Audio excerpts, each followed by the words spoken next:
Morning everyone, কেমন আছো তোমরা সবাই? আশা করি সবাই খুব ভালো আছো আর আমিও ভালো আছি। আর যা ঠান্ডা পড়েছে তো ভালো থাকার কথাই, তাই না বলো?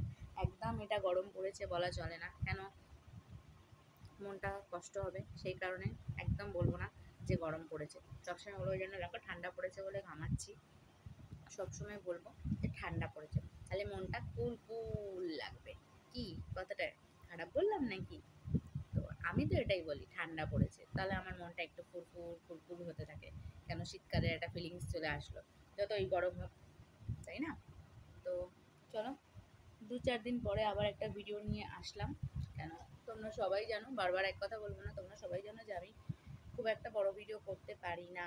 বড় ভিডিও আমার মানে হয় না আমার থেকে।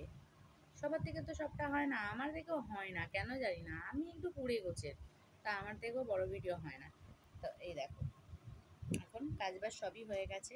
কিছু শর্ট ভিডিও শ্যুট করছিলাম, সেটাও হয়ে গেছে। তো সারাদিনই শর্ট ভিডিও টুকটাক শ্যুট করতে থাকি আর আপলোড করতে থাকি। তো চলো, ভাবলাম যে এখন একটু তোমাদের সঙ্গে গপসপ করে নিই। আর আমার মাথা দেখতে পাচ্ছ, যেটা হচ্ছে যে পাখির বাসা, ঠিক আছে? এই হেয়ার স্টাইলটা নিয়ে আমি কিছুই করতে পারি না। মানে আমার যে কি বোর লাগে সেটা একমাত্র আমিই জানি।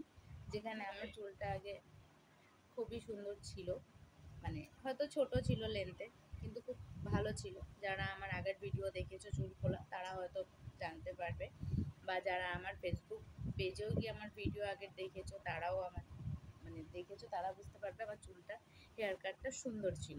তো সেই থেকে চুলটা এখন এইরকম হয়ে গেছে, এটাকে তো আর কিছু করতে পারবো না। তো আমারও বোর লাগলে কিছু করার নেই, এটা নিয়েই আমাকে চলতে হবে। আর এটাকে মেনে নিতে হচ্ছে, সময়ের সাথে সাথে সব কিছুই মানুষকে মানিয়ে নিতে হয়।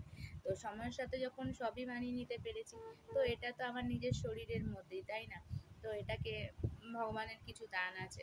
তো এটাকে না মানিয়ে নিলে কি করবো বলো? এখন তো পুরো, যদি আমি পুরো মাথা একদম ন্যাড়া করে দিই, তাহলে কি দেখতে ভালো লাগবে? ওর থেকে বাবা এটা অনেক বেটার আছে আমার কাছে। তো চুলটা এরকম হয়ে যায়। অনেকেই তোমরা হয়তো ভাবো যে চুলটা এরকম কেন, এটা আমি নিজের থেকে করিনি গো। যেটা যেরকম হয়েছে সেটা সেরকমই রেখে দিয়েছি। আর আমি এমন একটা মেয়ে, মানে যারা আমার সঙ্গে মিশে, যারা আমাকে একটু হয়তো বোঝে, তারা বুঝতে পারবে আমি সবটাই মানিয়ে নিতে সবসময় চেষ্টা করি, আর মানিয়েও নিও।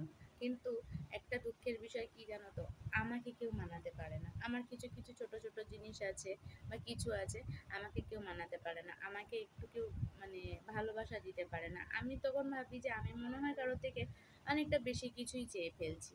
কিন্তু এক এক সময় মনে হয় আমি তো কিছুই চাইলাম না, তাহলে আমাকে এত অপেক্ষা কেন করছে সবাই? তো যাই হোক, ভগবান হয়তো এটাই আমার কপালে লিখে পাঠিয়েছে, যে আমি হয়তো মানুষকে মানিয়ে নেবো, কেউ হয়তো আমাকে মানিয়ে নিতে পারবে না। তো সেদিন তোমাদের একটা ভিডিও দিয়েছিলাম, তো একজন আমাকে কমেন্টস করেছে।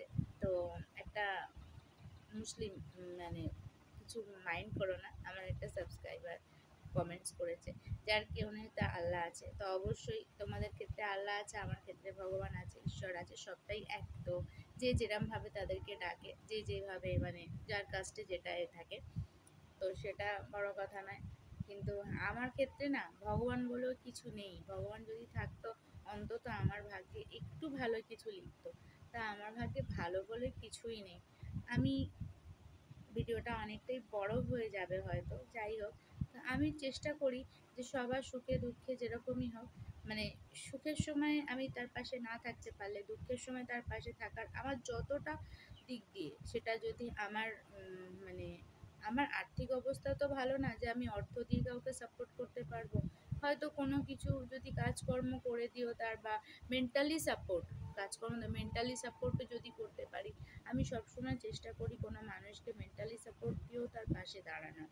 হ্যাঁ, আর্থিক দিক যদি কেউ বলে, আমি সেটা পারি না, কেন অর্থ আমার কাছে নেই। আমাকেই যদি কেউ অর্থ দিয়ে সাহায্য করে, তো খুব ভালো হয়। তো তোমরা এর আগের ভিডিওতেও দেখেছো আমি মেয়ে নিয়ে একাই থাকি, তোমাদের সবসময় বলেছি। তো আমার লাইফে অনেক স্ট্রাগেল, আমি স্ট্রাগেল আগেও করেছি, এখনও ইনহাউ স্ট্রাগেল করেই চলছি।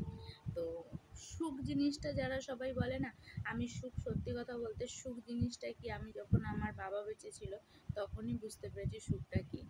তো অনেকটা ছোট বয়সে বিয়ে করে নিয়েছিলাম, সেটা কোনোদিন তোমাদেরকে কোনো ভিডিওতে ভালোভাবে বলবো বলেছিলাম, তো পুরোটা বলা হয়নি। তো কোনো একটা ভিডিওতে তোমাদেরকে অবশ্যই আমার লাইফ স্টাইল, আমার লাইফে অনেক ঘটনা তোমাদেরকে শেয়ার করব। কেন এখন আমি বুঝতে পারছি তোমরা ছাড়া আমার কাছে কেউ নেই। তো আমি চেষ্টা করব যতটা পারবো তোমাদেরকে সময় দেওয়ার।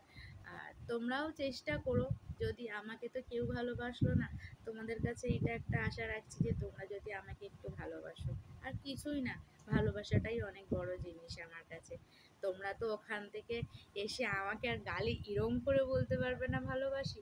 তো একটা কমেন্টসের মাধ্যমে যদি জানো, তাহলেই আমার মনটা ভরে যাবে যে কেউ যদি আমার নিজস্ব যদি মানুষ কেউ পাশে না থাকে, অন্তত তোমরা আমার পাশে আছো। তো এটুকু আশা নিয়ে আমি ভিডিওটা আজকে তোমাদের কাছে আপলোড করব।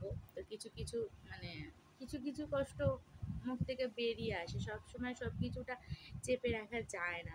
তো জানোই তো একটা মেয়ের জীবনে অনেক রকম কষ্ট থাকে। হ্যাঁ, আজ আমার সব কিছু থেকেও কিছু নেই। আমি স্ব ইচ্ছায় নিজের ইচ্ছাতেই সব কিছু আমি ছেড়ে দিয়েছি, স্ব ইচ্ছাতেই ছেড়ে দিয়েছি। একটা দুঃখ কি জানো তো, মানে আমাকে বোঝার মতন একটা মানুষও আমি দেখতে পেলাম না যে আমাকে বুঝলো। একটা ছিল আমার বাপি, যে তো চলেই গেছে, আজকে 10টা বছর হয়েই গেল। তো সেইটা আমি কোনোদিনও মুছতে পারবো না। যতদিন আমি বেঁচে থাকবো ততদিনে আমার বাপি, কেউ কখনো কারো বাবাকে কখনো ভুলতে পারে না, সেটা ছেলেই হোক বা মেয়েই হোক, যতই হোক, হয়তো সামনে না বললেও কোনো সময় একান্তে গিয়েও দুঃখ পায়। বাবা মা এমন একটা জিনিস। তো আমার বাবা চলে গেছে, আমার মনে দুঃখ রয়েই গেছে। তা আমার বাবার দ্বিতীয় মানে ওই রকম মানুষ আমি কাউকে জীবনে পাইনি, পাবেও না।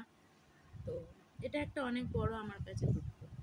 আর জীবনে সব কিছুই হারিয়ে দিয়েছি অনেক ছোট বয়স থেকেই, সব হারিয়েছি।